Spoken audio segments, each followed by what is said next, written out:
Ito nga pala ang pinakauna ko naging bus dito sa Victory. Ngunit hindi sa akin umabot ng isang buwan to. May pinagamit na sa akin ibang bus, yung bus 508. Itong bus na to, walang gumagamit ito dati. Pakalat-kalat lang ito sa shop.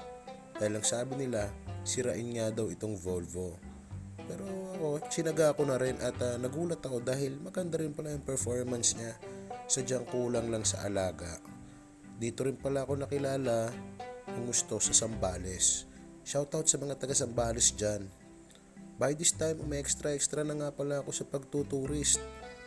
Wala kasing gusto kumuha sa mga tourist bus dati kasi malit ang bigayan. Pero sinaga ko pa rin.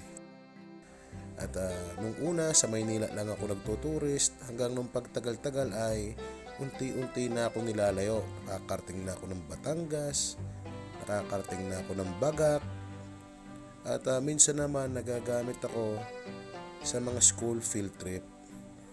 Di rin nagtagal, ako rin ay pinaakyat sa Baguio para mag-seminar sa DOTR.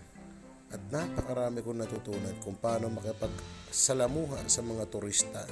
So maraming salamat sa DOTR. Pagtagal-tagal ay pinaakyat rin ako ng Baguio. Itong pinakaunang bus na naiakyat ko sa Baguio, itong 8130 na ito. Ngunit hindi rin nagtagal sa akin dahil napakataas ng bubong, laging sumasayad sa wire.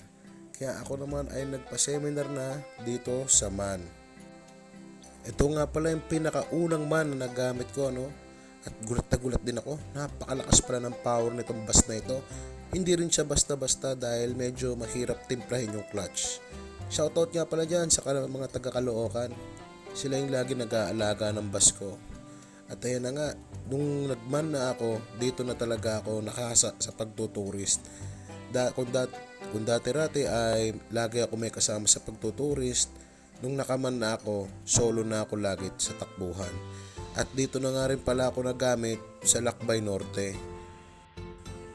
Ito yung mga panahon na ino-offeran na ako para makakuha ng regular bus pang Baguio. Ito ang unang binibigay, 235. Pero hindi ko kinuha kasi sirain yung kaya itong 240 ang kinuha ko. Tinanong ko sa master, wala ba dyan nung may ending number na 8? Sabi niya, paglabas itong 238, kunin mo na. At nung nakita ko, na in love na kagad ako sa kanya. After ng 2 years, binitawan ko rin si 238 dahil sa evaluation. At lumabas sa evaluation, itong 2558. Ito na yung pinakahuli kong bus sa Pasay. So ayun na nga mga Lodi, ano bang makikita nyo sa kwento natin ngayong araw? Mapapansin natin na ang tanging bagay na hindi nagbabago ay ang pagbabago. Ang buhay ay isang pagsubok at lagi tayong makakaharap sa iba't ibang sitwasyon. At ngayon, mamamaalam na nga ako sa Pasay at meron na naman tayong haharapin na panibagong pagsubok. This is PABD at yan ang aking kwentong Pasay. Good morning, alis na kami. What's up?